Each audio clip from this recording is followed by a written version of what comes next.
They've got everything that other teams want. Starting pitching. Sandy Alcantara pitched against the Cardinals last night. Good. 3 walks, too many. Not the K's he used to have. Only 5 innings pitched with about 90 to 95 pitches. Start before, he gave you 7 innings. Is it possible that it's the up and down inconsistency of a post-Tommy John season? All of that is possible. And it happens that way. Starting pitching is what every buyer wants every year. Forget Suarez and I need a corner infielder, I need a bat, I need someone off the bench. Fine. I'm talking about starting pitching, bullpen pitching, relievers like the Pirates have who are overperforming. You become the center of the trade deadline, which is tomorrow, Thursday the 31st at 6 p.m. Eastern, 11 p.m. Zulu time. When you have what everyone wants, you're in your trade deadline room thinking to yourself, okay, the best way to get the most is instead of waiting for the incoming calls, when you've got Cabrera, who has 3 more years of arbitration, a controllable pitcher worth more than Sandy, believe it or not, because Sandy comes with a $17 million price tag over the next couple of years, which is still not bad, given that Ryan McMahon makes 16, for crying out loud. But the way you work your deadline room, when you are the North Star, when you're the belle of the ball, is you are open for business. You're taking in the calls, and you've got each team that's looking for starting pitching. Yankees, Cubs, prime examples. But the Mets are looking for starting pitching, for sure. The Blue Jays are looking for starting pitching. Why not? The Red Sox could use another pitcher. Hold on, let me go through each team in the wild card. Brewers, yeah. Let me explain starting pitching, bullpen, pitching. No matter how the game changes, one thing stays the same.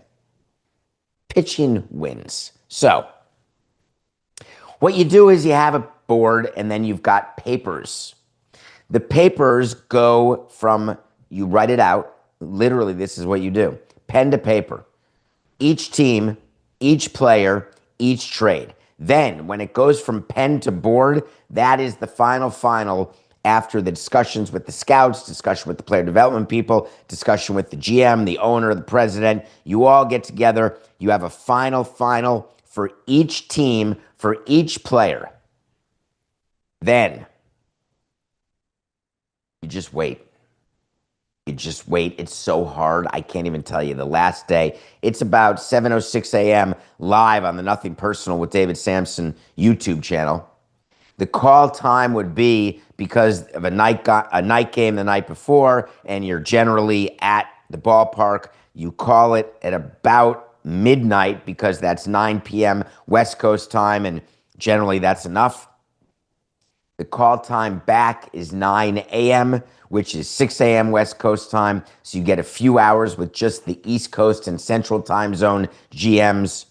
So you have everyone get back in the trade deadline room around 9 o'clock day before. Tomorrow, day of, it's a 7 a.m. call time. And the reason why you want everyone together is you're on the phone to the commissioner's office, you're on the phone to the owner, you're on the phone to the trainers, you're on the phone to various people constantly, making sure everyone is ready for what is always last-second movement, because you got to get ownership approval, you got to get the exchange of medicals, and you've got to get commissioner's approval when you're making these trades, because you want money coming back your way or you're sending money. Either way, the commissioner has to approve that. The reason why you want the incoming calls to happen is you want to make sure that you have squozen the final bit of leverage you can over the buyers. So we would assign somebody to do some leaking to the media. Hey, we don't have to move anybody. We like our position. Yeah, we're 7 games back, but we really feel like that we are just beginning to hit our stride. We've been playing better for 2 months. You're putting it out there so that you can have rumors through line. You can have rumors that are tweeted and are put in notes packages that, hey, the Marlins may not move anybody. They may not have a need. I would have it out there as president of the team. Yeah, spoke to the owner. We don't have to shed money. We're good. Now, that's what you want out publicly.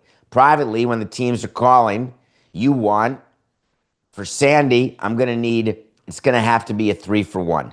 Because for Cabrera, it's going to be a 4-for-1.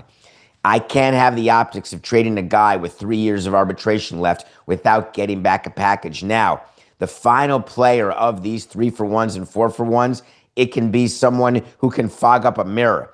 But optically speaking, I need that bulk coming back. But the top end of the trade, that's going to have to be, it's going to hurt. And we'll give you the names, but what's your offer? I always like getting the offer first before giving the offer because I want to understand what I'm dealing with, and I never want to undersell myself because it's possible that something or someone that I really want but don't think that I have the right to ask given what the trade is. Sometimes when you keep your mouth closed, that's what's offered, and that's how you get a deal done relatively quickly, is when there's a misunderstanding of value between two parties to a transaction. It's actually a beautiful thing.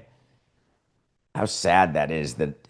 I don't mean a beautiful thing like all of a sudden you hear violins and birds chirping. It just means when you're in a negotiation and you get exactly what you want and so does the other side, it's just a win.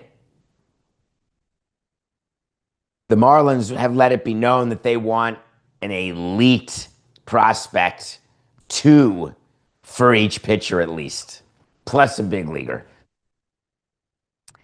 Don't fall for any of that.